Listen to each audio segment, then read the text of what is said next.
हमारा शिव महापुराण की कथा कहती है, ना तो शिव की निंदा सुनना है, ना शिव भक्त की निंदा सुनना है।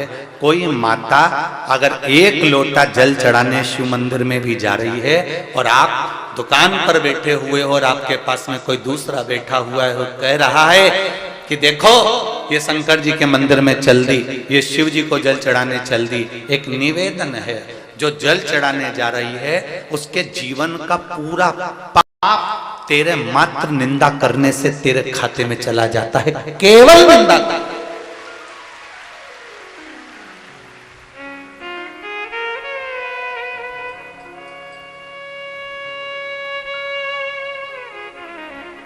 हम बसंत जी अग्रवाल जी के यहाँ ठहरे हुए हैं जजमान के घर पर।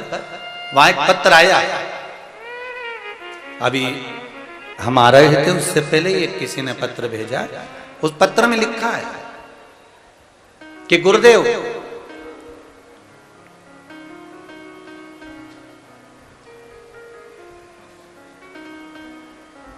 मान लो हम शिव मंदिर नहीं जा पाए, मान लो हम शंकर जी के मंदिर नहीं जा पाए, शिव जी को एक लोटा जल नहीं चढ़ा पाए, शंकर का मंत्र का जाप भी नहीं कर सकें, तो हमारा कल्याण कैसे होगा? कोई जरूरी नहीं है कि आप अगरबत्ती लगाएं, धूप बत्ती लगाएं, दिया जलाएं। शिव महापुराण की कथा कहती है दिया जलाने से ज्यादा, अगरबत्ती लगाने से ज्यादा, भगवान की स्तुति करने से ज्यादा पुण्य मिलता है किसी गरीब की सेवा में लग जाओ और उसका जीवन सार्थक बना। ये पुण्य है।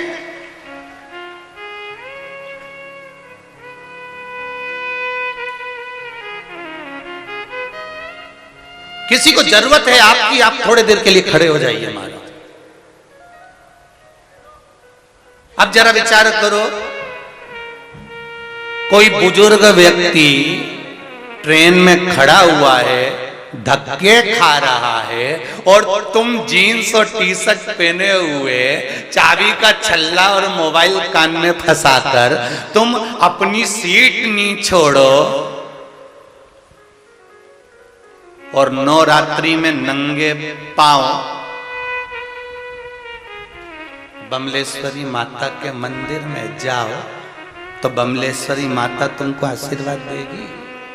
अरे बोलो तो जरा जमका देगी।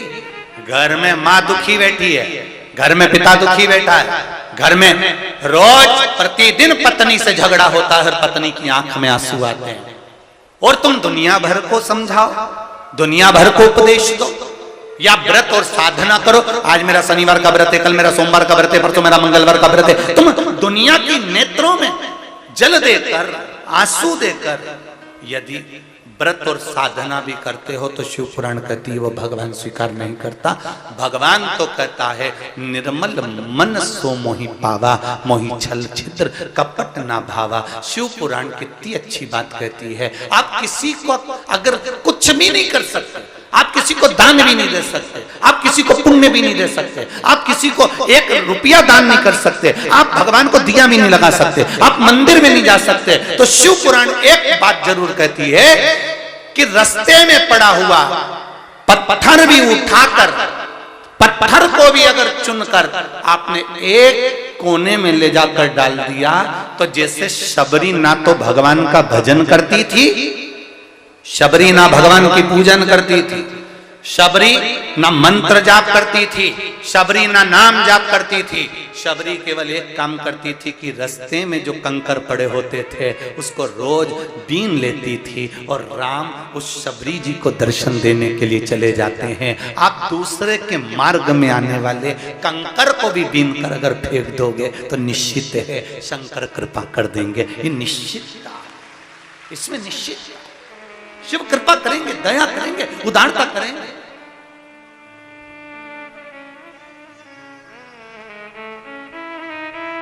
पर हम जरा उल्टे हैं, हम कंकर बीनने की जगह और कंकर फैला देते। अभी इतने सारे आए हो, कुरकुरा खाया, चिप्स खाई, बिस्कुट खाया और कागज मैं पटक दिया।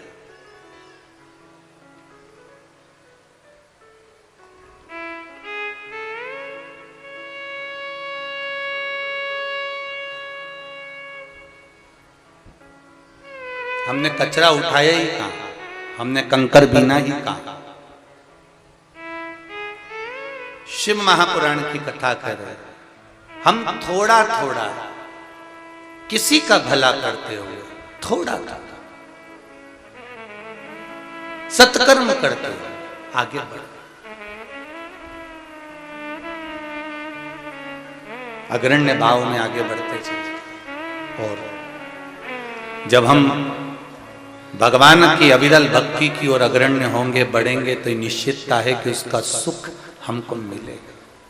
तेरा ही दिया मैंने खाया पिया है, तेरा शुक्रिया है, तेरा शुक्रिया है।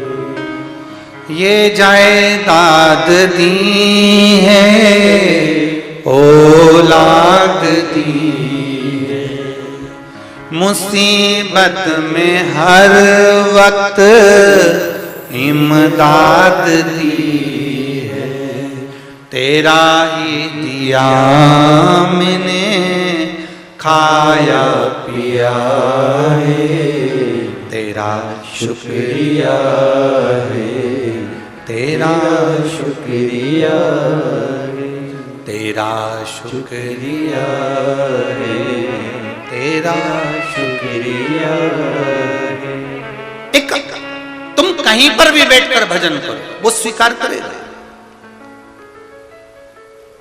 हमने तो यहां तक कहा है मंदिर में जाकर जल भी नहीं चढ़ा सकते, तो मंदिर के बाहर से निकलकर शिव मंदिर के सामने अगर आपकी दृष्टि पड़ जाए, आपके नेत्र शंकर के द्वार पर भी पड़ जाए, तो समझ लेना कि बैकुंठ के द्वार के रास्ते तुम्हारे लिए निश्चित खुले।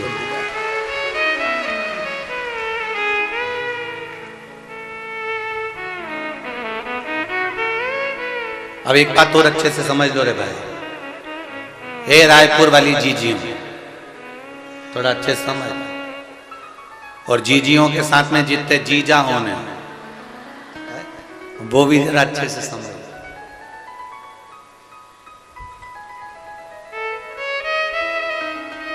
ना तो बैकुंठ आपने देखा, ना बैकुंठ सियोर वाले महाराज ने देखा,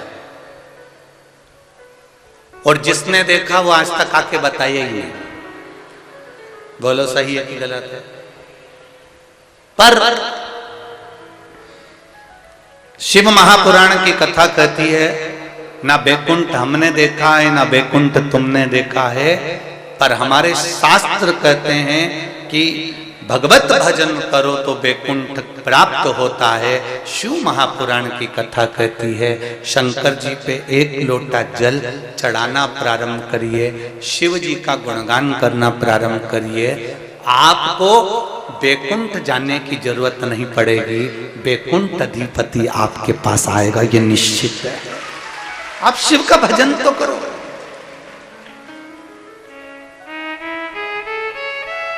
आप शंकर भगवान का गुणगान तो करो।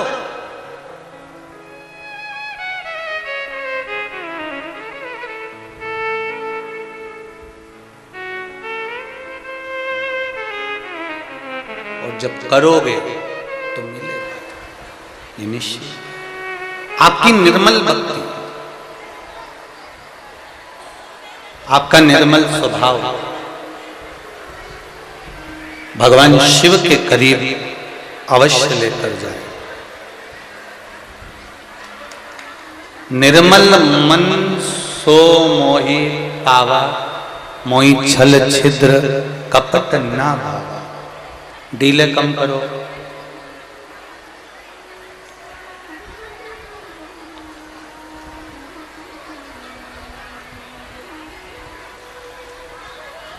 निर्मल स्वभाव यदि आपका है, निर्मल मन यदि आपका है, तो आप परमात्मा के नजदीक अवश्य पहुंचेंगे।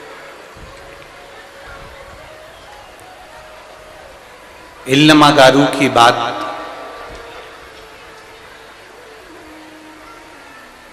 देवऋषि नारद ने माता पार्वती जी से कह दी।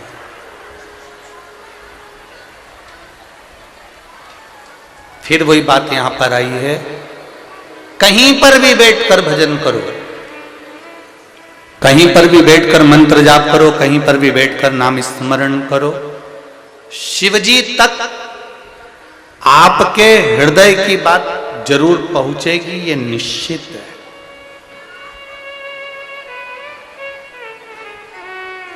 ये निश्चित था।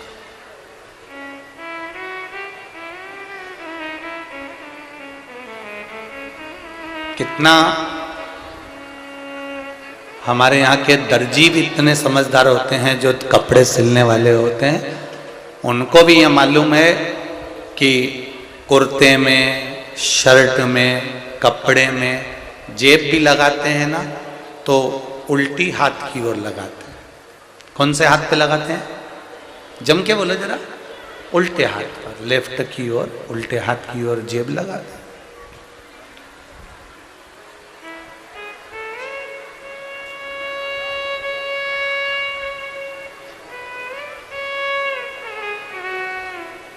समझने वाला व्यक्ति समझ सकता है कि उल्टे हाथ की ओर जेब लगाने का एक कारण होता है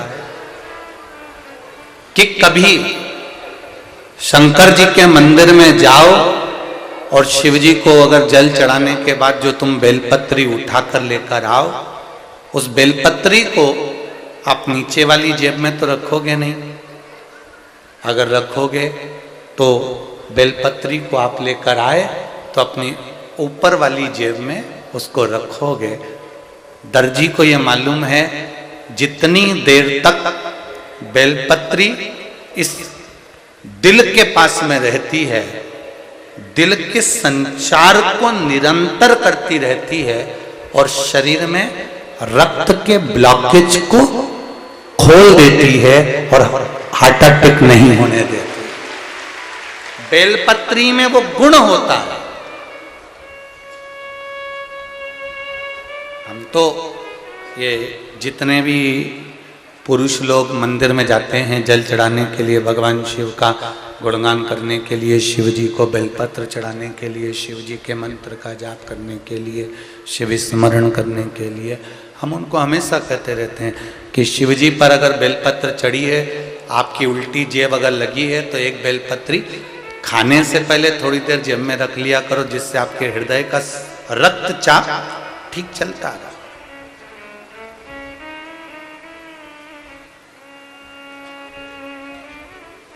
ये सुख देने वाले।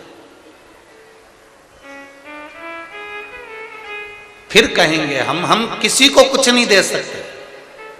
आप ये मत सोचना कि सियोर वाला महाराज आपको कुछ दे देगा। सियोर वाला महाराज तो केवल इतना जरूर कह सकते हैं कि हम इस व्यासपीठ से देवाधिदेव महादेव से ये प्रार्थना जरूर कर सकते हैं, बाबा ये इतने जो तेरे भक्त शिव तत्व को जानने के लिए भगवान शंकर की कथा में आए हैं, बाबा इतनी कृपा जरूर करना कि इनकी झोलियों को खुशियों से जरूर भरना, इतनी करुणा दी। हम कुछ नहीं दे सकते, पर मेरा भोलेनाथ तो दे सकता। एक पत्र आया है, देखिए।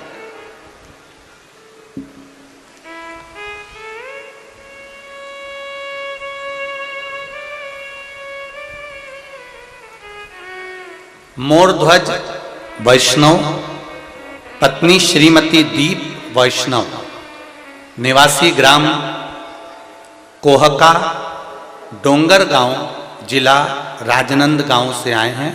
हमारा मोबाइल नंबर ये है। कहीं बैठे हैं हाथ हिलाइएगा, जहां कहीं बैठे हो, कहीं पर भी बैठे हो। मोरध्वज वैष्णव आप ही हैं? हाँ, दोनों हाथ हिला दो। एक, हाँ, श्री शिवाय, एक बार दोनों हाथ इस तरह से हिला दो। श्री शिवाय नमस्तुभ्यं। पहले तो आपको बधाई, बाबा देवाधिदेव महादेव ने जो आपको दिया है, भगवान इसी कृपा सब पर कर कर रखे। गुरुदेव मेरा गांव कोहका तो जैसे शिवलोक हो गया है। जब भी जाओ शिव भक्तों की लाइन शिव मंदिर में लगी रहती है। पहले शंकर के मंदिर में कोई नहीं जाता था गुरुदेव, कोई पुजारी कोई पंडित भी शिव मंदिर में नहीं बैठता था। अब शिव मंदिरों में भीड़ होने से बाबा देवाधिदेव महादेव का आनंद है। गुरुदेव बाबा देवाधिदेव महादेव की कृपा, हमारी शादी को 10 वर्ष हो गया था, परंतु हमें संतान का सुख नहीं मिला। हमने काफी इलाज करवाया। डॉक्टर ने पत्नी के गर्भ में गांठ की समस्या बता दी। उस समस्या के लिए हमने ऑपरेशन तक करवा लिया, तो भी संतान का सुख नहीं हो पाया। पत्नी को गर्भ नहीं ठहरा और गुरुदेव हमें कोई लाभ कहीं से नहीं मिला। हम ज्योतिष का सहारा भी लिए, उन्होंने ग्रहों का खराबी बताया और वास्तु दोष का समस्या बताई। हमने वो भी करा गुरुदेव, फिर भी हमें कोई फायदा नहीं मिला, हमें लाभ नहीं मिला। ये सारी बातें 2018 तक हम सब कुछ कर लिए गुरुजी, पर कुछ भी नहीं हो पाया। गुरुदेव हम काफी निराश हो गए थे। फिर पत्नी के मन में विचार आया कि मैं भगवान की आराधना में करती हूं, शिव जी को 1 लोटा जल चढ़ाना प्रारंभ करती हूं, लड्डू गोपाल का पूजन करना प्रारंभ करती हूं। आपकी कथा हमने आस्था चैनल में कथा सुनी और कथा श्रवण करी। जब पिछले वर्ष हाले कोसा में आपकी कथा थी, तब हमने टीवी के सामने कथा सुनकर भगवान से प्रार्थना करी कि हमारे छत्तीसगढ़ में कथा हो रही है, हे भोलेनाथ सब दूर से हार गए, अब आपकी हाजिरी है, कृपा करिएगा।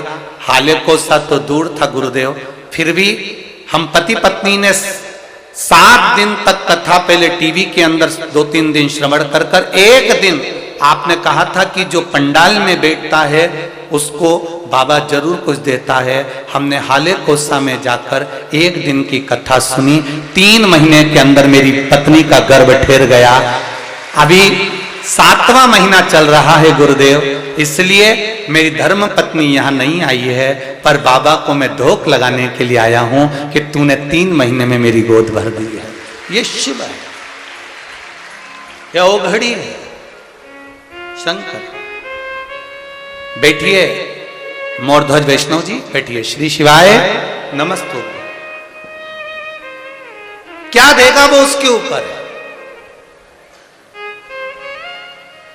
क्या प्रदान करेगा वो उसके ऊपर।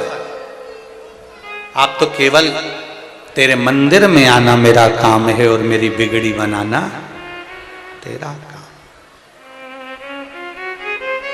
मैंने तेरे ही भरोसे ओ बाबा, तेरे ही भरोसे हवा बीच उड़ती जावांगी, बाबा डोर हथों छड़ी ना मैं कटी जावांगी, भोले मैं तेरी पतंग, शंभो मैं तेरी पतंग, हवा बीच उड़ती जावांगी, बाबा डोर हथों छड़ी ना मैं कटी जावांगी। शिव कृपा इसी को कहते हैं। आप किस भाव से बैठे हो, कहां बैठे हो, किस जगह पर बैठकर कथा सुन रहे हो,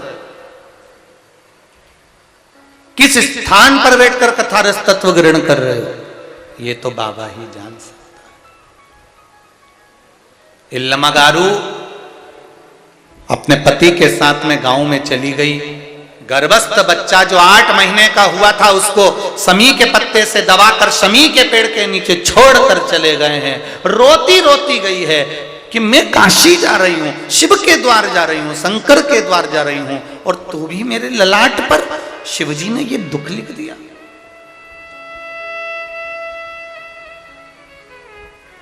भगवान ने ऐसा दुख मेरे ललाट पर लिखा है।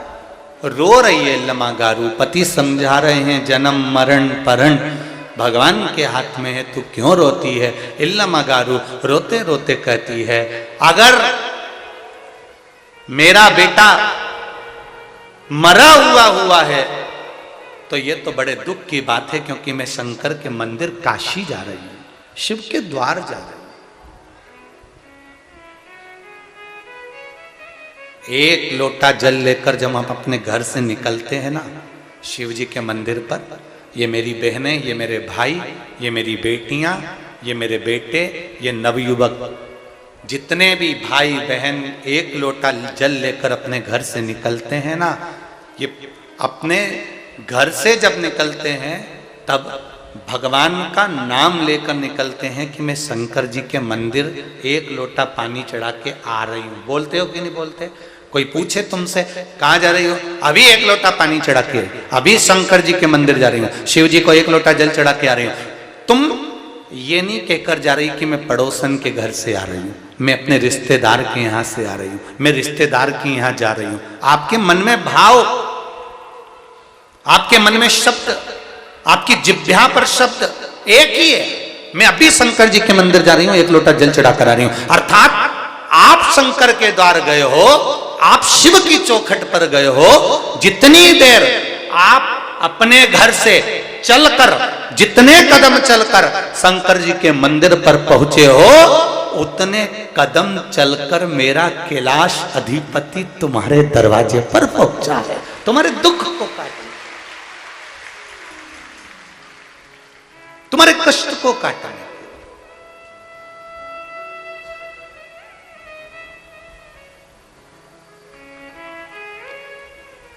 परम पूज्य गुरुदेव गुरु नानक देव जी महाराज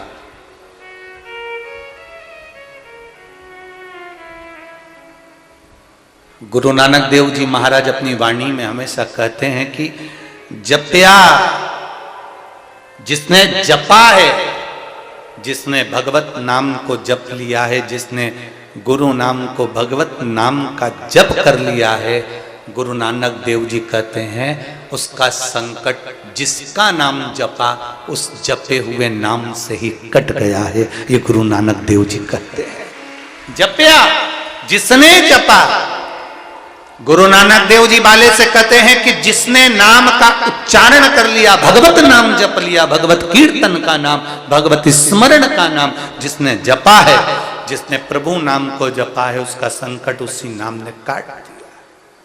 गुरु नानक देव जी महाराज का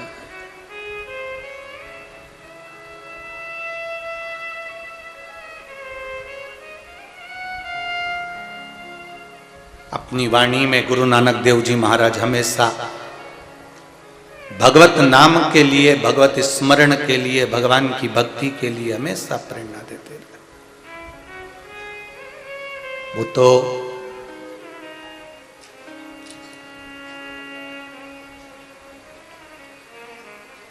दुनिया के लोग आपको भगवान शंकर की भक्ति से, भगवान की भक्ति से भटकाएंगे। दुनिया के लोग कहेंगे शंकर जी की भजन करने से कुछ नहीं होगा, राम जी का भजन करने से कुछ नहीं होगा, भगवान का भजन करने से कुछ नहीं होगा। दुनिया के लोग तुम्हें इस भगवान की भक्ति से हटाएंगे और हटाने के बाद वो तुम्हें दूसरी जगह ले जाकर बिठाएंगे। वो इसलिए बिठाएंगे क्योंकि वो चाहते हैं कि ये हमारा हो जाए, और एक बार यदि हमारा हो गया फिर हम कहेंगे यहां बैठ तो यहां बैठेगा, हम कहेंगे वहां बैठ वहां बैठेगा, हम कहेंगे उधर बैठ उधर बैठेगा। ये तुम्हें सनातन धर्म से काट कर दूसरी जगह कसम दिलवा दिलवा के ले जाएंगे, और बाद में तुम्हें एक चुल्लू भर पानी में मरने के लायक नहीं छोड़ेंगे। इसलिए समझ जाओ, धान के कटोरे वाले छत्तीसगढ़ वालों, जरा प्रेम से समझ जाना, दुनिया के लोग भटकाएंगे, सौगंध दिलाएंगे, कसम खिलवाएंगे, मार्ग से हटाएंगे, तुम्हें सनातन धर्म से वंचित करेंगे, दूर करेंगे।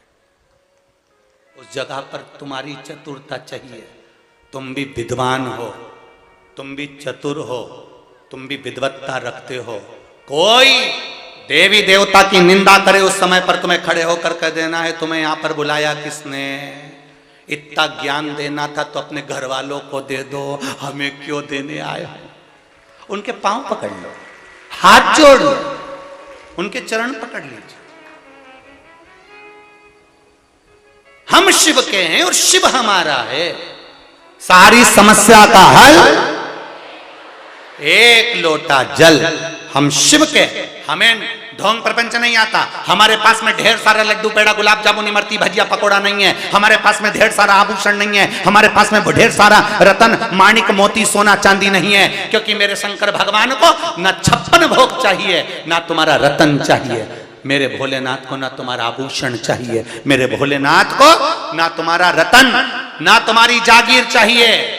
मेरे भोलेनाथ जी को कुछ नहीं, एक लोटा जल मिल जाए तो चढ़ा दे, वो भी नहीं हो तो मेरी बेलपत्री जो मेरे ऊपर चढ़ी है वो ही धोके वापिस चढ़ा दे, वो भी नहीं हो तो शिखर का दर्शन करके अपने काम पर चले जा। पर शिव जी ये नहीं कहते कि मेरे पास 4 घंटा बैठ जा। शिव जी कभी नहीं कहते। शिव जी तो कहते हैं तेरा मन पड़े वो भजन कर, पर कर जो, भटकना नहीं है।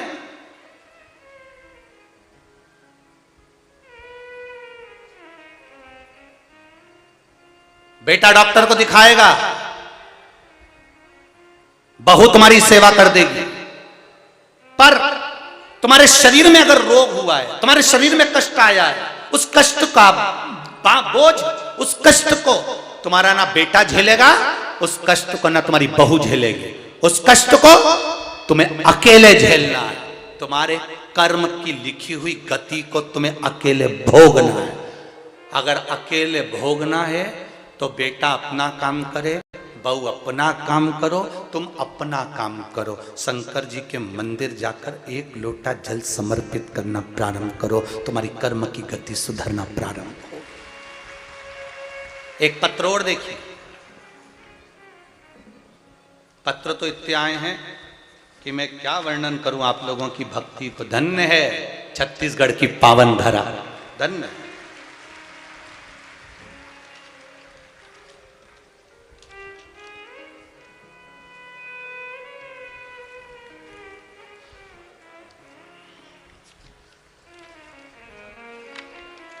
शंभो शरण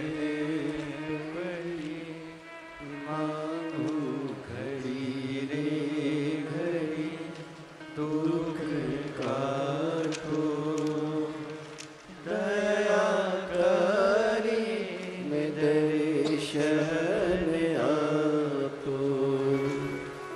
शंभो शरण पड़ी मांगू घड़ी रे घड़ी, दुख काटो दया। पत्र है, नाम आलिश गंज भी है, बिलाई रुआ बांधा से है। कहीं बैठे हो तो हाथ हिलाइएगा। आलिश गंज भी है, भिलाई रुआ बांधा से हैं। कहीं बैठी हो तो हाथ हिलाइएगा, जहां भी बैठी हो। मेरी बेटी आलिशगंज भी है, जो 3 साल की है। उसकी आंख के नीचे गठान फोड़ा हो गया था, जो हमने उसे अस्पताल में एडमिट किया था। तो डॉक्टर ने कहा कि आंख के नीचे का ऑपरेशन करना होगा, गांठ को निकालना होगा। आंख के नीचे ब्लैक फंगस हो गया है, जिसकी गठान पड़ गई है, उसको निकालना पड़ेगा। तब 3-4 दिन उसका इलाज चला और फिर ऑपरेशन की तैयारी हुई। गुरुदेव, पर ठीक नहीं हो पाई। फोटो लगाए हैं आप सब, उस बच्ची की आंख का फोटो और उस बच्ची का फोटो टीवी के माध्यम से देख सकते हैं कि उस बच्चे की दशा क्या होगी, उसकी आंख की दशा क्या होगी। जब बीमारी हो गई, ब्लैक फंगस हो गया, गांठ पड़ गई, ठीक नहीं। हम ऑपरेशन नहीं कराना चाहते थे और गांठ भी गल जाए, डॉक्टर से हमने कहा, पर डॉक्टर बोले बिना ऑपरेशन के ये ठीक नहीं हो सकती है, इसको तो ऑपरेट तो करना ही पड़ेगा। शिव कृपा किसको कहते हैं गुरुजी? ठीक नहीं हुआ। हमने शिवजी पर कथा सुनकर डॉक्टर की दवाई लेते रहे। आपने कहा था दवाई नहीं बंद करना चाहिए, दवाई लेते रहे और एक लोटा जल शंकर भगवान को चढ़ाते रहे। धीरे धीरे वो जल लाकर उसकी आंख के पास लगाते रहे और उसको एक बेलपत्र पीस कर खिलाते रहे। बाबा की कृपा से ऑपरेशन नहीं हुआ और बेटी की आंख ठीक हो गई। ठीक होने का फोटो मैं बेटी का लगा रही हूं, आप देखिए गुरुदेव, ये बेटी का ठीक होने के बाद का फोटो और ये बेटी का जो आंख का ऑपरेशन होना था वो फोटो, दोनों उसने लगाए हैं। जो ब्लैक फंगस हुआ है बेटी को, आप भी देख सकते, एक ब्लैक फंगस का फोटो, एक बेटी जब ठीक हो गई उसका फोटो। शिव कृपा किसको कहते हैं? शंकर की उदाहरण। तेरी कृपा बिना न हिले एक भी अणु, लेते हैं श्वास तेरी कृपा से तनु तनु।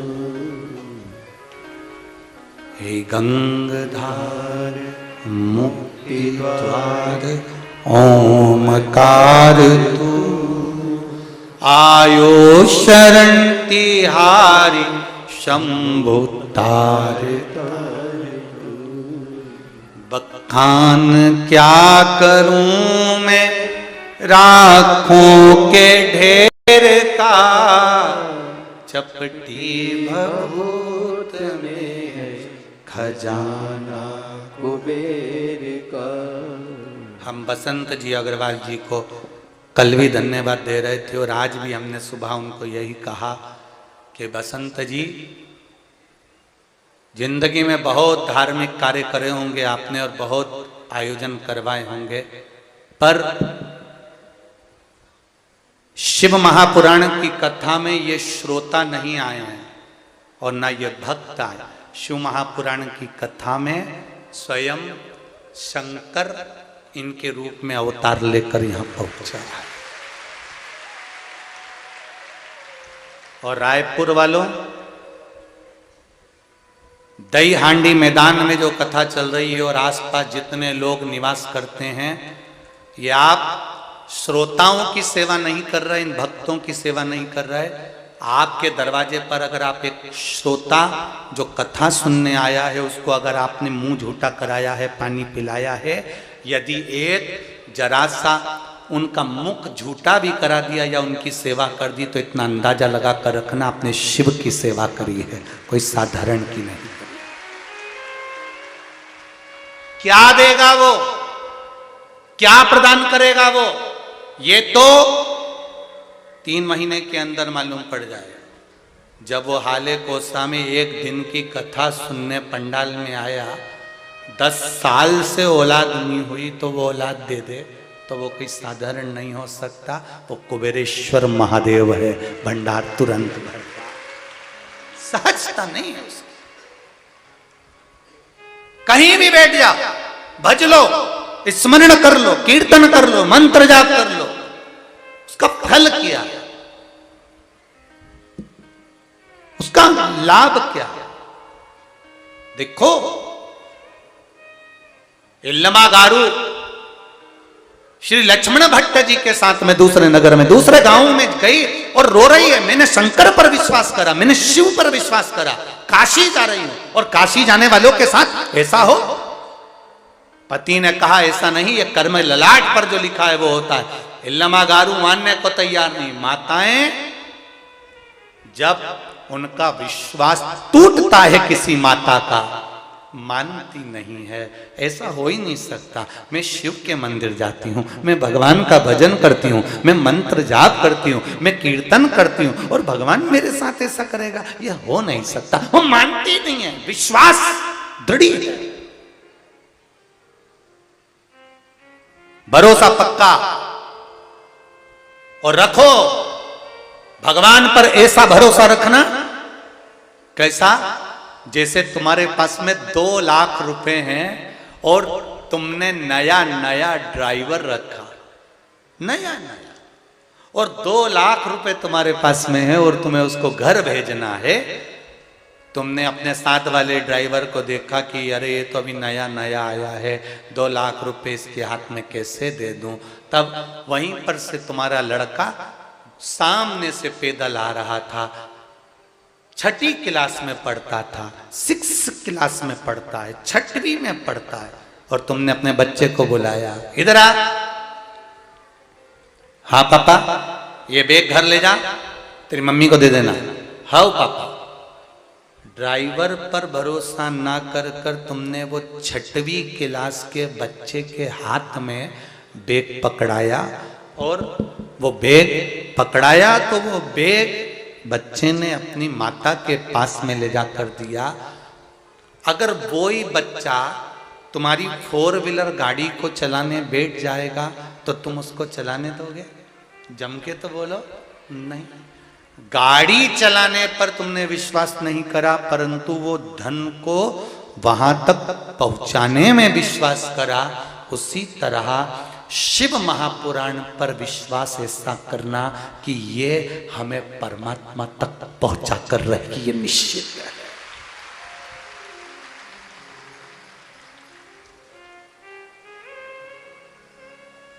ड्राइवर पे भले भरोसा मत करना।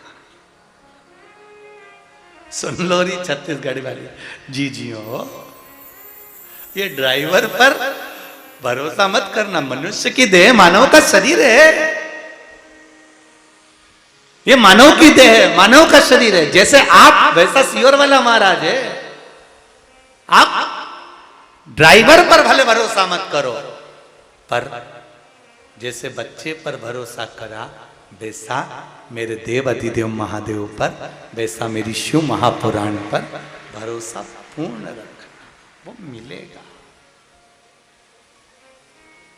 वो मिलेगा। उस पर भरोसा रखिए।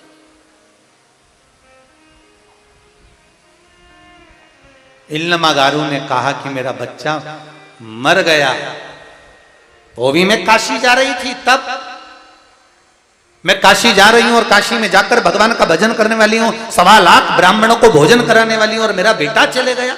ये दुख है मेरे जीवन का, ये मेरा तकलीफ है मेरे जीवन का। पति ने समझाया पर नहीं समझी, नहीं मानी। तब देव ऋषि नारद ने पार्वती जी से कहा आप कुछ करोगी नहीं? पार्वती मैया ने कहा नारद जी चिंता मत करो।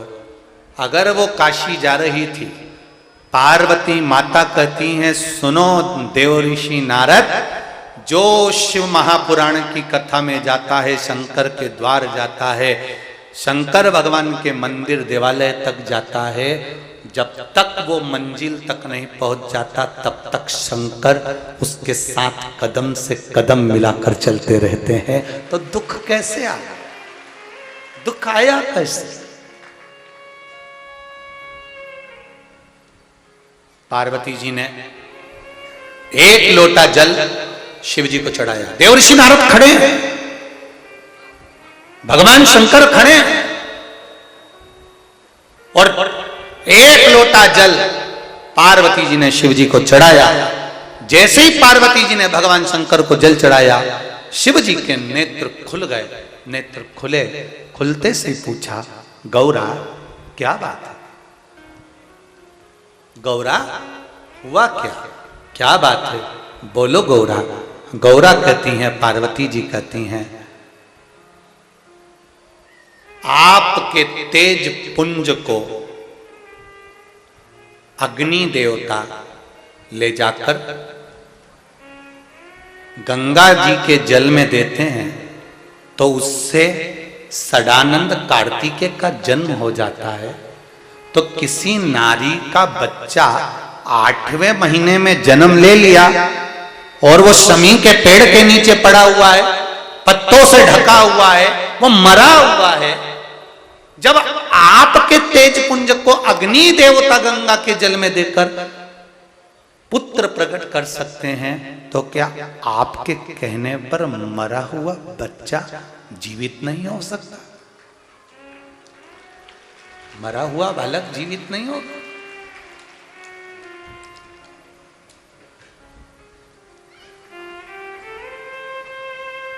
शिवजी बोले, पार्वती तुम बहुत घुमा फिरा के बोल रही हो, जरा सही से समझा, मुझे समझ में नहीं आया।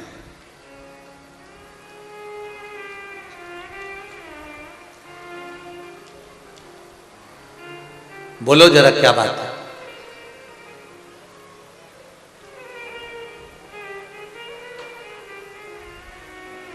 पार्वती जी ने कहा, एक ब्राह्मण की पत्नी इल्लमागारू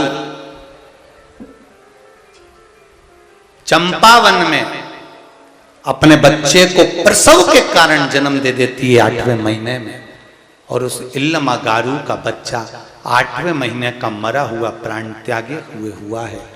शमी के पेड़ के नीचे वो बच्चा शमी के पत्तों से ढका हुआ पड़ा हुआ है।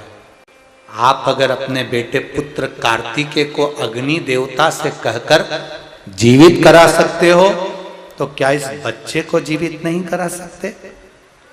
शिव जी ने कहा, रुको, शांति रखो, मुझे भी तो ध्यान लगाकर देखने दो हुआ क्या है। शंकर भगवान पार्वती जी के सामने ऐसा बोल रहे हैं कि मुझे ध्यान लगाकर देखने दो। शिव जी को ध्यान लगाकर देखने की तो कोई जरूरत होती ही नहीं है, उनको क्या जरूरत? आप कितने लोग कथा को श्रवण करने के लिए बैठे हो, कहां कहां बैठे हो, भले कोई देखे ना देखे, पर शंकर भगवान तो देख रहा है कि कहां बैठकर कथा को सुन रहे हो। शिव जी को कौन बताए कि ये बच्चा मर चुका है, बच्चे में प्राण नहीं है, बच्चे में श्वास नहीं, बच्चे में प्राण नहीं, श्वास नहीं, ये कौन बताए? कौन कहे? रुको, शिव जी ने ध्यान लगाया, स्मरण किया, ध्यान में आया, एक नारी के गर्भ से बच्चा हुआ शमी के पेड़ के नीचे। एक क्षण की देरी नहीं करी, शंकर भगवान ने उसी समय डमरू बजा दिया, उसी समय बजा दिया डमरू। शिव जी भी तुम्हारे जैसे ही हैं, शंकर भगवान भी तुम्हारे जैसे। तुम्हें कोई अंदर नहीं घुसने देता है ना, ये इस बैरिकेड वाली और उस बैरिकेड वाली, अच्छे से सुन लो, इधर वाले उधर वाले पीछे वालों से मतलब नहीं है। जब तुम्हें कोई अंदर नहीं घुसने देता, अब भी रोक,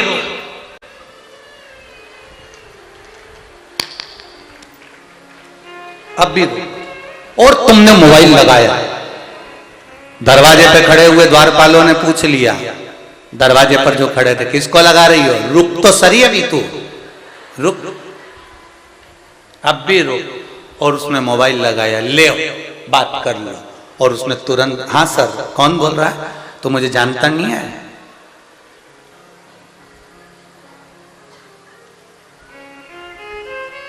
पहचाना कि नहीं पहचाना? कौन? भैरू।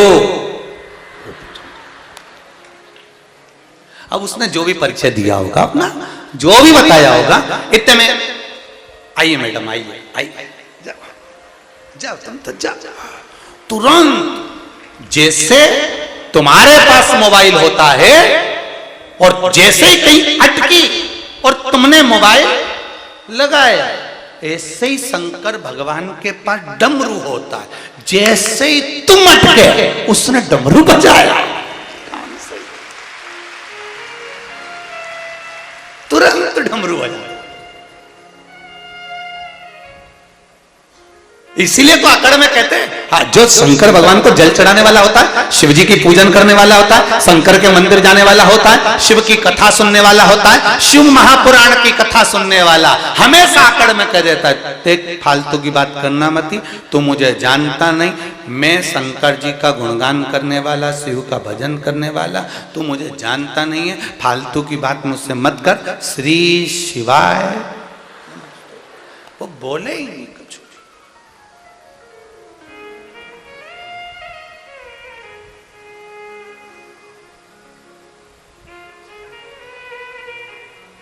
ये जो रात को रुकते हैं ना यहाँ पर, रायपुर वालों के तो भाग्य हैं, जितने भी लोग रात को यहाँ रुकते हैं कभी उनका एक बार दर्शन करने जरूर आना। वो रात को रुकते हैं, ऐसा भजन गाते हैं, इतनी मस्ती में रहते हैं जैसे मालूम ही नहीं पड़ता कि ये घर में रह रहे हैं कि कैलाश पर रह रहे हैं। इनकी मस्ती आनंद है, इनका सुख आनंद।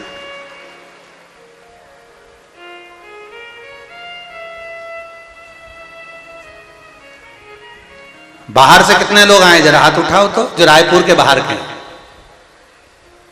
बहुत सारे हो रहे, धर लो धर लो धर लो, वापिस धरो वापिस धरो। और जो रायपुर से आए वो, और तुम भी बहुत हो रहे, धर लो वापिस धरो, बहुत हो तुम लोग। होना चाहिए ऐसा हो। पक्षियों से कुछ सीखो चाहे मत सीखो, पर पक्षियों से एक बात हमेशा सीखना चाहिए, पशु और पक्षी से एक बात जरूर सीखो। जब तुम रायपुर से भिलाई के लिए जाओ तो बीच रास्ते पर जब तुम गायों को देखना, गौ माताओं को देखना, जहां पर एक गाय होगी वहां 4-5 गाय जरूर इकट्ठी होगी। बोला सही है कि गलत है? जहां एक बंदर होगा वह 4-5 बंदर जरूर होंगे, जहां एक पक्षी होगा वह 4-5 पक्षी जरूर होंगे। ये हमें पशु पक्षी से सीखना चाहिए कि संगठित रहेंगे तो दुनिया में कोई आक्रमण नहीं कर सकता, ये निश्चित है। ये हमें पशु पक्षी से सीखना है, संगठित रहना, संगठित रहना। शिव पुराण कह रही है, भगवान शंकर की कथा कर रही है, भगवान की कथा वर्णन कर रही है।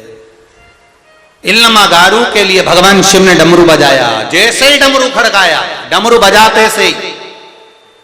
अब डमरू बजाने का भी एक तरीका है, किसको बुलाना है उसका नाम लेकर डमरू शिव जी ने बजाया तो अग्नि देवता सामने प्रकट हो गए। अग्नि देव ने हाथ जोड़कर कहा, बोलिए प्रभु आज्ञा दीजिए, मुझे क्या करना है, मेरे लिए क्या आज्ञा है, तुम बताओ मैं क्या करूं। भगवान शिव ने कहा, इल्लमागारू के गर्भ से बच्चे ने जन्म लिया, वो मर चुका है, पर उसकी रक्षा और उसको जीवन दान, जैसे तुमने षडानंद कार्तिकेय को गंगा जी में देकर रक्षा करी, उस तरह से उस बच्चे की रक्षा तुम्हें करना। ठीक है प्रभु। अग्नि देवता चले,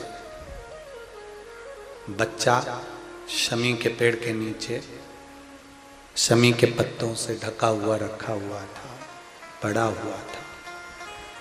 अग्नि देवता ने चारों तरफ से अग्नि को प्रकट कर दिया। बच्चा बीच में है, अग्नि चारों तरफ है, चारों तरफ अग्नि जल रही है और बीच में बच्चा है। प्राण नहीं आए अभी। शिव जी ने फिर डमरू बजाया। भगवान शंकर ने अग्निदेव से प्रार्थना करी। अग्निदेव बालक की रक्षा के लिए अग्नि का कुंड बना लिया, बीच में बालक। अग्निदेव ने जाकर फिर भगवान शिव से प्रार्थना करी, ये बच्चे के प्राण नहीं हैं। शंकर जी ने कहा, जब आप गंगा के जल से मेरे पुत्र को जन्म दे सकते हो, उसको प्राण दे सकते हो, तो इसको भी प्राण देना पड़ेगा। तब अग्निदेव ने भगवान शिव से मांगा, मैं इस बच्चे को प्राण आपकी आज्ञा से, आपकी कृपा से दे दूं, पर निवेदन है आपको भी यहां प्रकट होना पड़ेगा। चंपावन में मेरे शिव जी को प्रकट होना पड़ेगा, ये अग्निदेव ने मांगा। ये अग्निदेव ने मांगा कि चंपावन में आपको प्रकट हो। शिव कृपा, उदारता। देखिए शिव जी ने कहा, भगवान शंकर कहते हैं ठीक है, प्रेशर बढ़वा दो भैया, नहीं तो कथा रोक देते हैं। पूरा गला बेकार हो गया है, कैसे कथा बाची। समीर जी और आशीष जी, अगर तुम लोग कथा लेते हो तो ये साउंड व्यवस्था पहले चेक करो। शंभू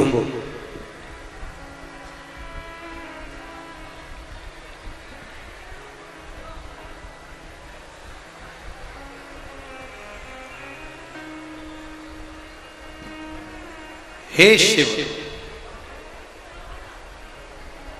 हे उगड़दानी, आपको स्वयं इस चंपावन में प्रकट होना पड़ेगा। आप स्वयं अगर चंपावन में प्रकट होते हो तो मैं आपके आशीर्वाद से, आपकी कृपा से ये बालक जन्म ले सकता है, ये बालक में प्राण आ सकता है।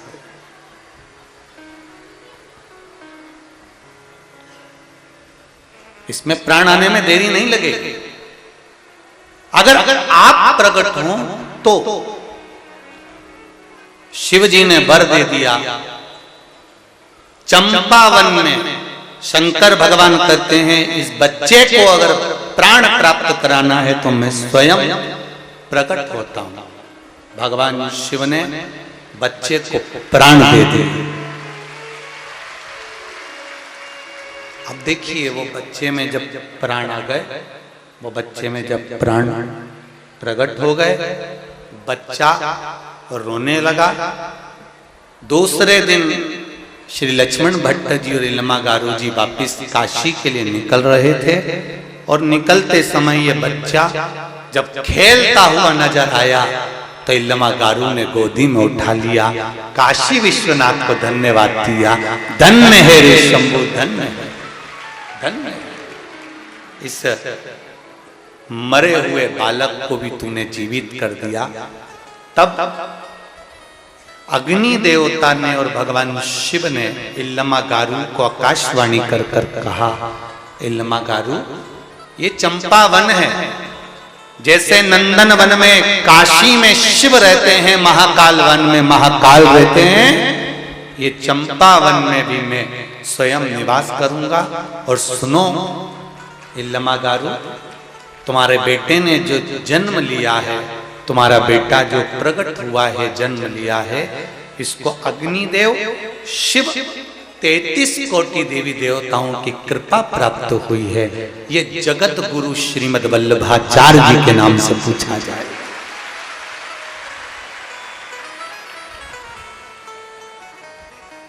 श्री वल्लभाधीश की जगत गुरु श्रीमद् वल्लभाचार्य जी के नाम से पूछे जाएंगे। संसार सागर में कृष्ण भक्ति का प्रचार करेंगे। भगवान कृष्ण की अविरल भक्ति का प्रचार।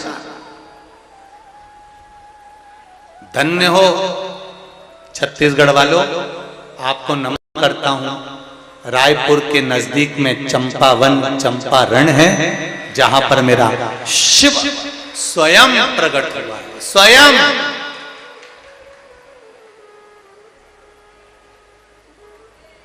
अपने बच्चे को लेकर इल्लमा गारू बार बार काशी विश्वनाथ का धन्यवाद दे रही है। धन्य है विश्वनाथ, आप धन्य, धन्य। बड़ी कृपा करी विश्वनाथ, आपने बड़ी करुणा करी। स्वामी आप 1.25 लाख ब्राह्मण को भोजन कराने के लिए जा रहे हो, मेरी गोद में, मेरी गोदी में ये बालक वापिस मिल गया है।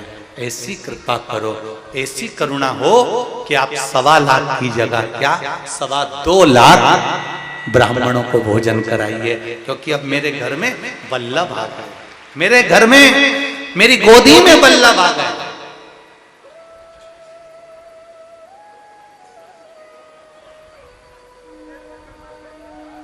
बधाई पूरे छत्तीसगढ़ वासियों को, संपूर्ण वासी, बहुत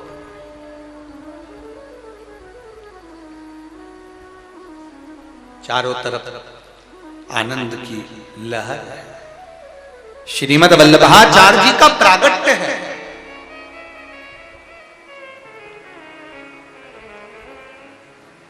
काशी से लेकर श्रीमद् वल्लभाचार्य जी को इल्लमागारू माता श्री लक्ष्मण भट्ट पिता काशी पहुंच गए। कुछ महीने निकले, एक ग्वाला गाय चराने के लिए चला, और ग्वाला जब गाय चराने के लिए चला, गाय चराते चराते ग्वाला, एक राधा झूमर गाय उस ग्वाले के पास में थी जो झुंड में रहती थी, और झुंड से निकलकर वो गाय चंपावन में कहीं खो जाती थी। बस चंपावन लगा और गाय खो गई, गाय मिली। ग्वाले के मन में आया कि ये गाय कहां जाती है, जरा पता तो करूं। और ग्वाला उसको ढूंढने के लिए निकला, पर गाय मिली नहीं। अंदर वन में कौन जाए, वन में कोई प्रवेश ही नहीं करता, इतना घना वन था कि इसमें प्रवेश कैसे करा जाए, कोई प्रवेश ही नहीं करता। वापिस आ जाए। घूमते घूमते घूमते घूमते 20 दिन निकल गए, गाय अंदर की अंदर रहती। जब बाहर निकलती और ग्वाला उसको पकड़ कर ले जाता, वो छूट कर फिर अंदर भाग जाती। आज ग्वाले ने हिम्मत कर ली, और हिम्मत कर कर ग्वाला प्रवेश कर गया, वन के अंदर प्रवेश कर गया। और ग्वाला जब वन में प्रवेश करा, क्या देखता है कि जहां पर राधा झूमर गाय खड़ी है, एक छोटा सा शिवलिंग है। उस शिवलिंग में पार्वती जी, गणेश जी और शिव स्वयं दिख रहे हैं। उस शिवलिंग पर गाय अपने आप दूध चढ़ा रही है। ये ग्वाला देखकर दौड़ पड़ा, अपने नगर दौड़ा। नगरवासियों ने पूछा, क्या हुआ, कहां, आज तुम इतने घबराए क्यों, क्या हो गया तुमको, तुम्हारे चेहरे पर इतनी घबराहट क्यों है, क्या प्राप्त हो गया तुमको। हुआ क्या है, मेरी राधा झूमर गाय मुझसे छूटकर भागती है, एक स्थान पर पहुंचकर एक पत्थर के ऊपर दूध चढ़ाती है। मैंने देखा उसमें 3 स्वरूप का दर्शन होता है, शिव का, पार्वती का, गणेश जी का मूल दर्शन हो रहा है। सारे गांव के लोग सब इकट्ठे होकर उस चंपावन में पहुंचते हैं, और चंपावन में पहुंचकर क्या देखते हैं, झूमर राधा गाय अपने स्तन से दूध दे रही है, और शिवलिंग पर दूध चढ़ रहा है। गांव के लोगों ने साष्टांग दंडवत कर कर शिव जी की प्रार्थना कर, बड़ी कृपा करी। आकाशवाणी हुई, इस चंपावन में मेरा निवास है, मैं स्वयं इस चंपावन में निवास करूंगा। ये सुख देने वाला स्थान रहे। काशी, उज्जैनी, जैसे काशी में नंदनवन, उज्जैनी में महाकाल वन में मैं स्वयं विराजमान हूं। शिव जी कहते हैं ऐसे ही चंपावन में चंपेश्वर महादेव के रूप में मैं विराजमान रहूंगा। चंपेश्वर महादेव। कभी पूरे भारतवासियों को, विश्ववासियों से निवेदन करूंगा, कभी मौका मिले तो एक बार चंपारण की भूमि पर रायपुर से शायद मेरे ख्याल से 40 किलोमीटर होना चाहिए। कितना किलोमीटर है? 40। 40-50 किलोमीटर की दूरी पर चंपारण है, चंपावन है, जहां पर चंपेश्वर महादेव विराजमान है। उसी भूमि पर मेरे जगत गुरु श्रीमद् वल्लभाचार्य जी का प्रागट्य भूमि है। वहां पर श्रीमद् वल्लभाचार्य जी की बैठक जी भी विराजमान है। दर्शन करें और अपने जीवन को सार्थक बनाएं। ये चंपेश्वर महादेव, चंपेश्वर महादेव की धरा पर चंपेश्वर महादेव का दर्शन सुख देने वाला होता है। आनंद संपूर्ण विश्व के कल्याण हेतु, संपूर्ण जगत के उद्धार हेतु ये बसंत जी अग्रवाल द्वारा आयोजित इस कथा का लाभ संपूर्ण मानव जगत को मिले, उस हेतु ये कथा का आयोजन किया गया है।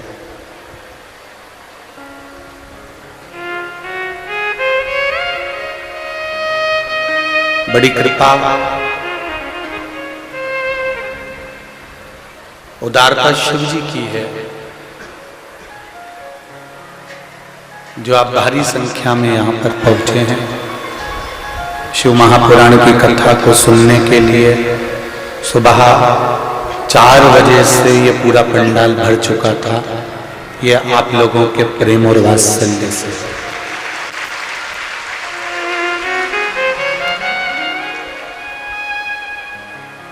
शिव जी की कृपा उदारता से आप और हमको जो भगवान शिव की अविरल भक्ति श्रवण करने का सौभाग्य मिला है, वो जीवन को सार्थक करने वाला है।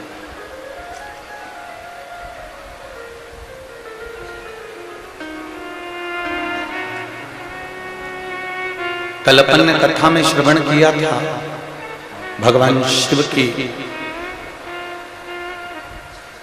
उस कैलाश धाम पर माता पार्वती जी के पास में देवऋषि नारद जी का आगमन हुआ।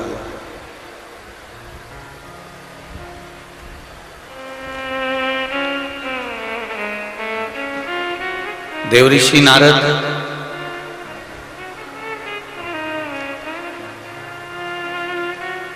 माँ जगतजननी पार्वती जी के सम्मुख में जाकर कहते हैं, माता पार्वती जी से निवेदन करते हैं, विनती करते हैं कि हे पार्वती माँ, हे जगतजननी, हे माता,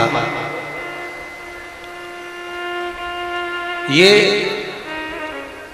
आपकी ही कृपा और उदारता है कि संपूर्ण विश्व का कल्याण हो रहा है। माँ,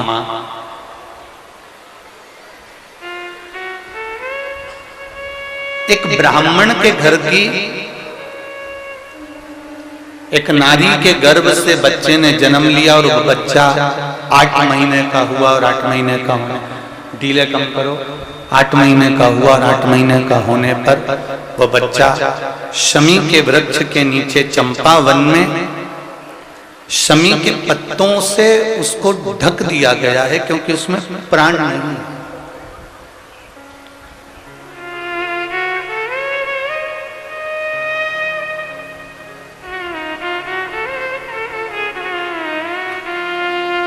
और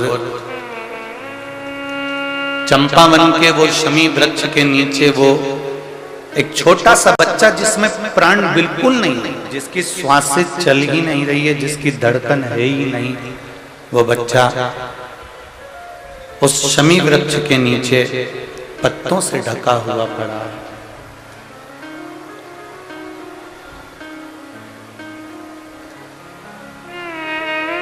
देखिए, श्री लक्ष्मण भट्ट जी की धर्मपत्नी इल्लमा गारू जी ने जो भगवान का भजन किया है, जो भगवान का कीर्तन किया है, जो भगवान का मंत्र जाप किया है, जो भगवान का स्मरण किया है, वो इल्लमा गारू द्वारा किया गया भगवान का भजन देवऋषि नारद तक गया।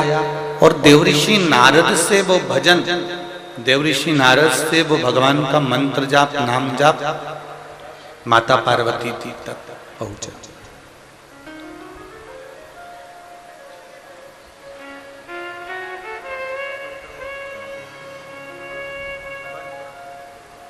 आप कहां पर बैठकर भगवान का भजन कर रहे हो? आप कहां पर बैठकर भगवान का मंत्र जाप कर रहे हो? आप कहां पर बैठकर भगवत कीर्तन में लगे हो? आपको भगवान को दिखाने की जरूरत नहीं पड़ेगी कि आप कहां बैठकर भगवान का भजन कर रहे हो। कई लोग ये पूरा पंडाल 1 2 3 4 ये चारों पंडाल भरने के बाद लोग पीछे के पंडालों में, रोड पर,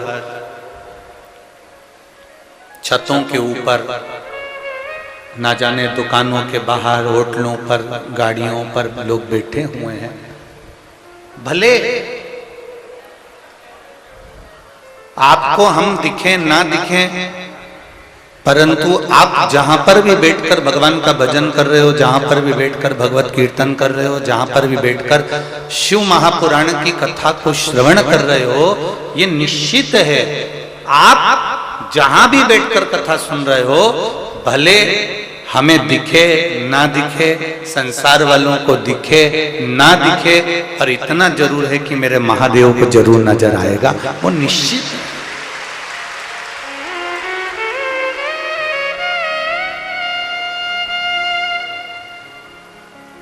ये भगवान शिव की कृपा से भगवान शंकर जैसे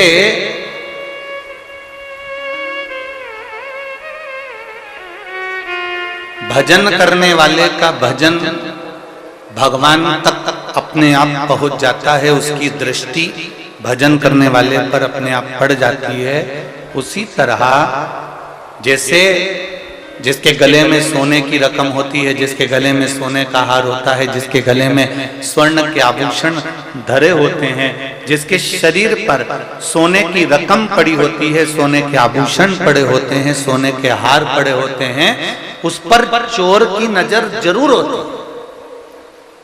पर आप चोर को नहीं देख रहे हो, पर चोर आपको देख रहा है क्योंकि आपके गले में सोने की रकम है।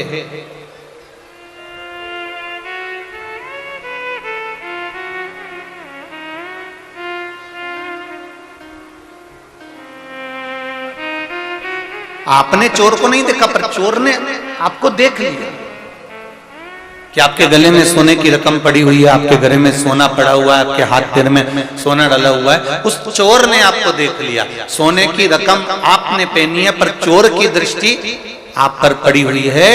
जैसे चोर को आप नहीं देख पाते, पर चोर आपको देख लेता है, उसी तरह हम परमात्मा को नहीं देख पाते, पर भजन करने वाले को परमात्मा देख लेता है, ये निश्चित है।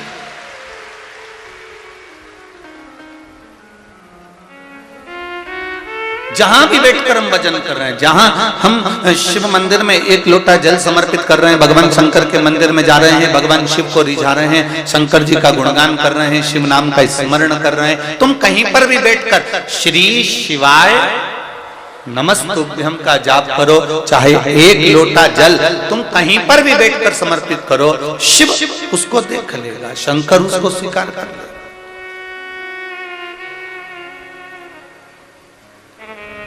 पर कल कथा में एक बात कही थी कि सारी समस्या का हल, जरा जम के बोलो, एक लोटा जल। सारी समस्या का हल एक लोटा जल है, पर शिव महापुराण ये भी कहती है कि छल से जल ना चढ़ाया जाए, किसी को दिखाकर, कपट कर कर, बेईमानी कर कर, प्रपंच कर कर, या अहंकार में समाहित होकर, अभिमान रखकर, या किसी का दिल दुखाकर हमें एक लोटा जल भी शिव को नहीं चढ़ाना है। अगर हम छल कर कर, कपट कर कर, अहंकार कर कर, किसी का दिल दुखाकर अगर हम भगवान का भजन भी कर लेंगे, तो भगवान उस भजन को स्वीकार नहीं करता है। हम कई बार माताओं से कहते हैं, सासुओं से कहते हैं, थोड़ा डीले कम करो। हम कई बार सासुओं से कहते हैं, माताओं से कहते हैं,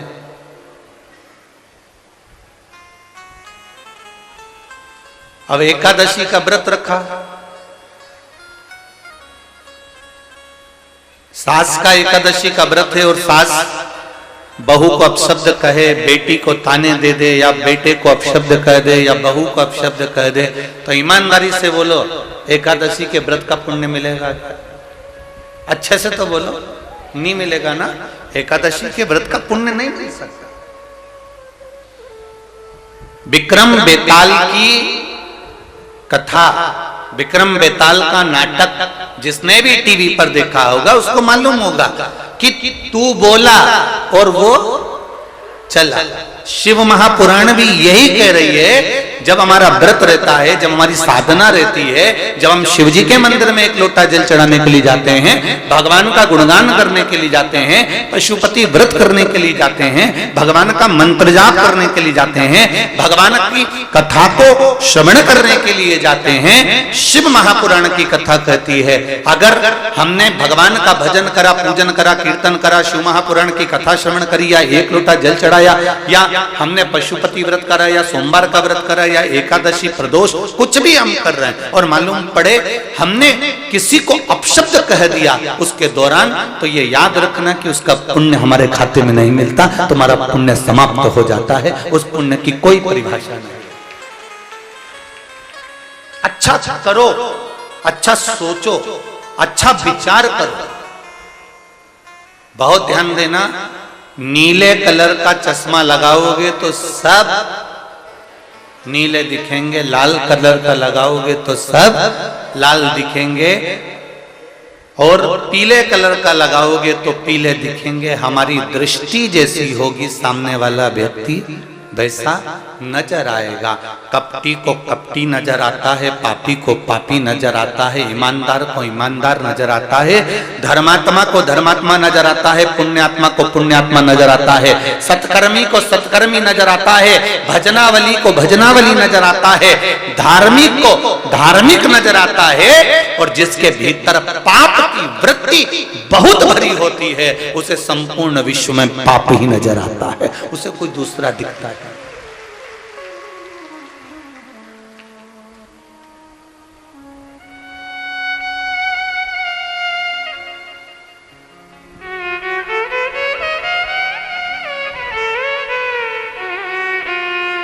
अभी पूर्व मुख्यमंत्री डॉक्टर श्री रमन सिंह जी अपने व्याख्यान में कह रहे थे कि भगवत स्मरण, भगवान की भक्ति, धर्म,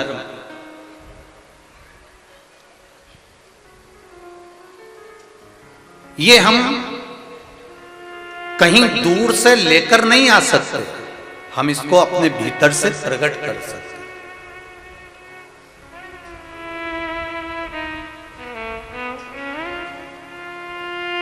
हम अपने भीतर से भगवान की अविरल भक्ति को प्राप्त कर सकते हैं।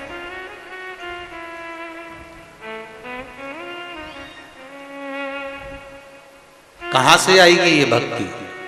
शिव महापुराण की कथा कहती है आप शंकर जी के मंदिर में एक लोटा जल चढ़ाने के लिए जाओ, बहुत दूर जाने की जरूरत नहीं है। जो तुम्हारे नजदीक में शंकर जी का मंदिर हो, जो शिव जी का ओटला हो, अगर किसी वृक्ष के नीचे, किसी मंदिर में, किसी झोपड़ी में, जहां कहीं भगवान देवाधिदेव महादेव विराजमान हैं, वहां पर एक लोटा जल जब हम लेकर जाते हैं तो हृदय से हम शिव को केवल जल नहीं चढ़ाते, हम केवल शंकर भगवान को जल समर्पित नहीं करते। शिव महापुराण की कथा कहती है हमने जो पूर्व में कर्म करा है और उस कर्म का भोग हम इस मनुष्य शरीर को प्राप्त कर कर जो काट रहे हैं, हमारे भाग्य में जो पूर्व के कर्म के कारण दुख लिखा हुआ है, जब हम शंकर भगवान को एक लोटा जल चढ़ाते हैं तो अपने कर्म की गति को, उस दुख को हम अपने आप काट देते हैं केवल एक लोटे जल से समर्पित कर।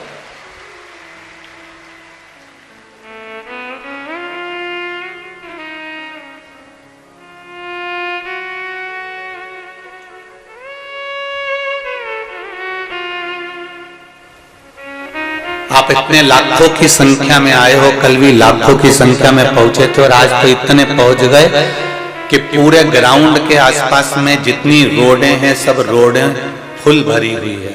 कहीं बैठने की जगह नहीं बची है रोडों के ऊपर। आप इतनी संख्या में पहुंचे हो, जरा विचार करिएगा, एक मन में एक भाव रखिएगा। सियोर वाला महाराज को ना तो कोई मंत्र आता है, ना कोई आता है, ना कोई विद्या आती है, ना कोई हम बेल देना जानते हैं, ना हमारे पास में भभूति है, ना हमारे पास में कोई दिखावे का काम है। हमारे पास में तो केवल एक काम है कि आप शिव जी के मंदिर जाओ और भगवान के मंदिर में जाकर अपने दिल की बात देवाधिदेव महादेव से कहो, क्योंकि ब्रह्मा ब्रह्म लोक में रहते हैं, भगवान विष्णु वैकुंठ में रहते हैं, और मेरा देवाधिदेव महादेव इस पृथ्वी पर निवास करता है।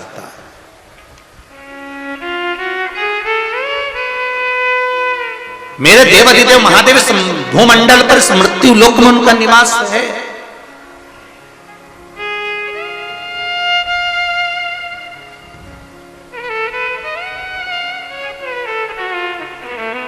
उसको पहचानो,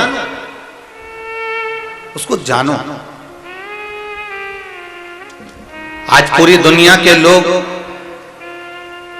भले आपसे कहें कि एक लोटा जल चढ़ाने से क्या होता है, बेलपत्री का प्रयोग करने से क्या होता है, बेलपत्री खाने से क्या होता है, बेलपत्री चढ़ाने से क्या होता है, ये इतने जो पत्र हैं, कल के पत्र तो उधर दे दिए, आज के पत्रों का फिर ढेर लगा हुआ है। ये पत्रों में, ये आपका एक पत्र देखिए, इसमें केवल आपका विश्वास छुपा हुआ है। एक पत्र में तो एक माता ने अपना पूरा मेडिकल की पूरी रिपोर्ट लगाई है, देखिए आप।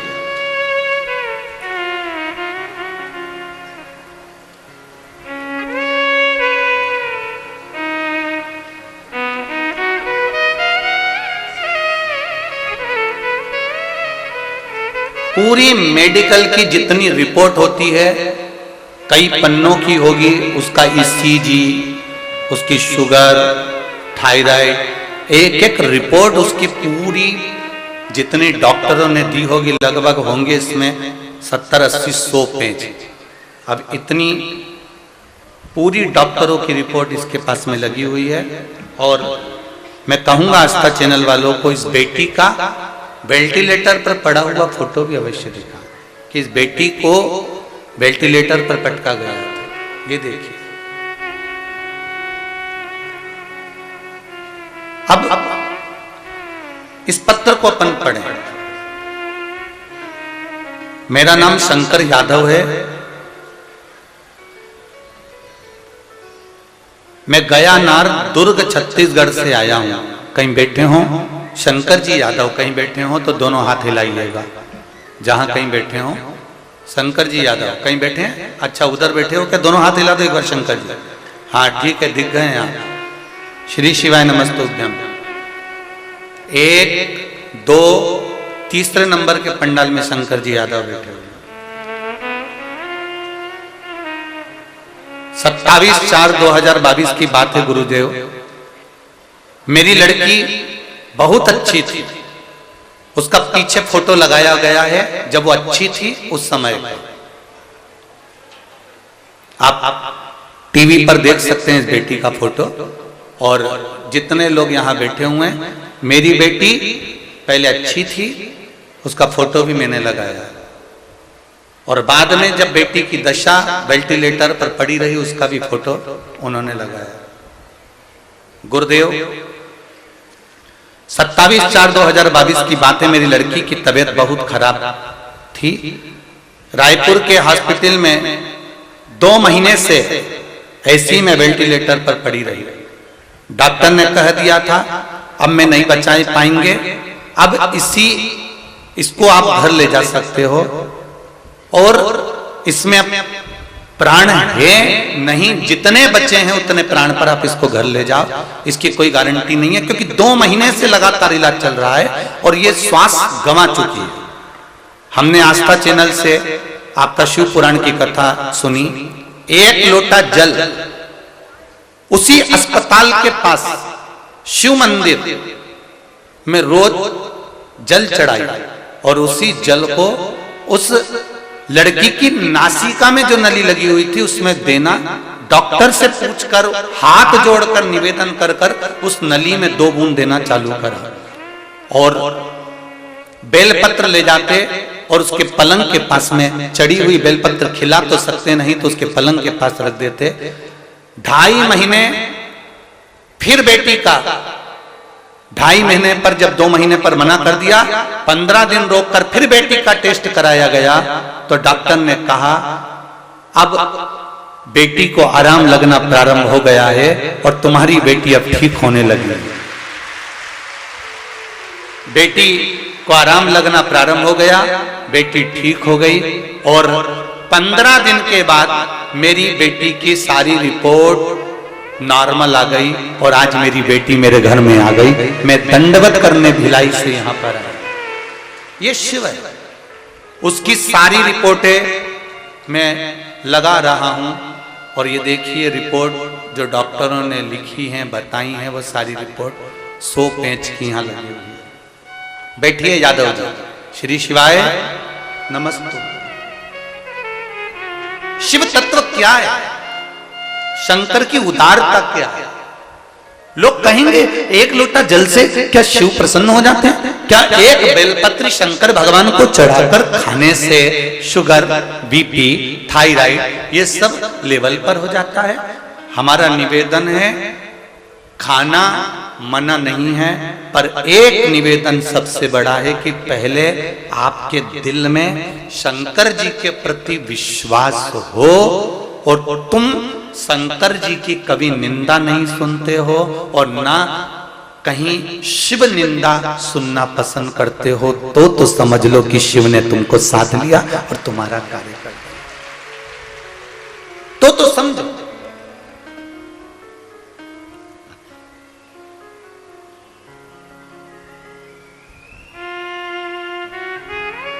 कोई शिव पुराण की निंदा करे, कोई शंकर की निंदा करे, कोई शंकर को अपशब्द कहे।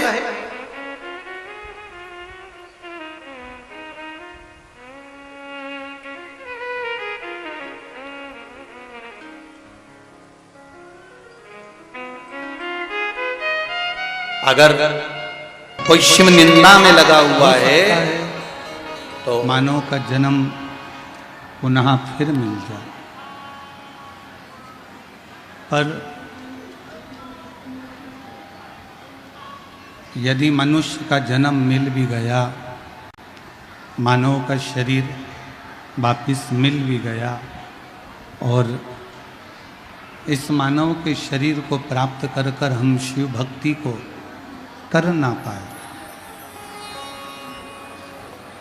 हम शिव भक्ति को धारण ना कर पाए, तो फिर इस मनुष्य शरीर का मतलब ही क्या हुआ?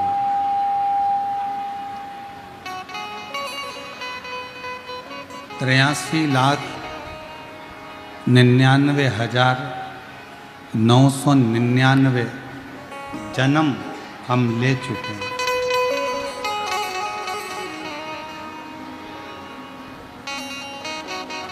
और 83,99,999 जन्म लेने के बाद ये 84,00,000वें नंबर का जन्म है आपका और हमारा, ये मनुष्य देह का।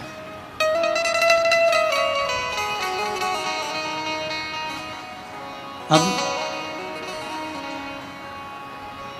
ये 84,00,000वें नंबर का जो जन्म है मनुष्य का, मानव का शरीर, इसको वापिस गंवा देना,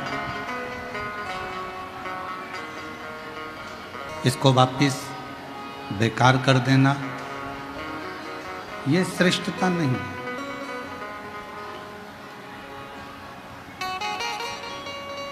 इस व्यासपीठ ने, शिव महापुराण ने कभी ये नहीं कहा कि तुम अपना घर छोड़ दो। शिव महापुराण ने यह कभी नहीं कहा कि तुम अपना परिवार छोड़ दो, क्योंकि भगवान शंकर अपने पूरे परिवार के साथ निवास करते हैं। तो शिवजी कभी ये प्रेरणा नहीं देते कि आप अपना घर छोड़ो, कि परिवार छोड़ो, कि कुटुंब छोड़ो, कि रिश्ते छोड़ो, कि नाते छोड़ो। ये शंकर भगवान नहीं करते। ये शिव जी नहीं कहते। इस व्यासपीठ ने कभी आपसे नहीं कहा कि आप अपना घर छोड़ दीजिए, परिवार छोड़ दीजिए, कुटुंब छोड़ दीजिए, रिश्ते छोड़ दीजिए, नाते छोड़ दीजिए, अपने परिवार को छोड़ दीजिए। नहीं, सबके साथ रहो। सास ससुर की सेवा मिली है उसको करो, घर के बुजुर्गों की सेवा मिली है उसको करो, पति की सेवा मिली है उसको करो, बच्चों की सेवा मिली है उसको करो। अपने परिवार को, अपने कुटुंब को, अपने रिश्तों को तोड़कर किसी तीर्थ में जाकर बैठ जाओगे या किसी नदी के तट पर जाकर बैठ जाओगे तो भगवान कभी खुश नहीं हो। भगवान शंकर की कथा कहती है कि मैं अपनी धर्म पत्नी पार्वती के साथ हूँ, मैं अपने बेटे गणेश जी कार्तिकेय के साथ हूँ, मैं अपनी बच्चियाँ जया, विषहरा, शामली बारी, दौतली, देव, अशोक सुंदरी के साथ हूँ, मैं अपने नंदी के साथ हूँ, मैं अपने पूरे परिवार के साथ हूँ। तो शंकर कहते हैं कि तुम भी अपने पूरे परिवार के साथ रहो और भगवान की भक्ति में लगे रहो, एक न एक दिन मेरा दर्शन जरूर, एक न एक दिन मेरा दर्शन जरूर।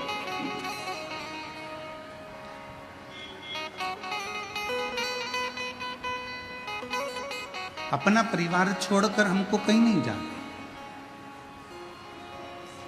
अपना घर छोड़कर अपन को कभी नहीं जाना। और हम तो कई बार शिव महापुराण की कथा में, मेरी जीजियों ने अगर कथा सुनी होगी और मेरे जीजा यदि कथा को श्रवण करे होंगे तो हमने शिव पुराण की कथा में कई बार कहा, अगर तुम्हारे पति तुमको मना करें कि कथा में मत जाओ तो मत जाओ। घर के लोग राजी हो ना तो कथा में, परिवार के लोग राजी हों तो कथा में। विश्वास जब हृदय में विराजमान होता है तो शंकर स्वयं करुणा करने के लिए आपके सामने प्रकट होता है।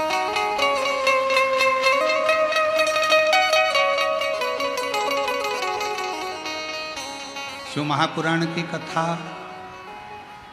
कौन बाँचता है? ईश्वर जी और गोरा जी। तो ईश्वर जी गोरा जी कौन? शंकर और पार्वती। जम के बोलो कौन? शंकर और पार्वती। ये कौन बने हैं कथा के यजमान? कथा कौन बाच रहा है? तो कहा तुम रुका जी। तुम रुका जी कौन? तो कहा शंकर का ही कोई एक भाव, शंकर का ही एक स्वरूप, शंकर का ही एक अंश, शंकर का ही एक भक्त तुम रुका जी कथा को बाच रहा है। कथा करवा कौन रहा है? तो कहा स्वयं देव अधिदेव महादेव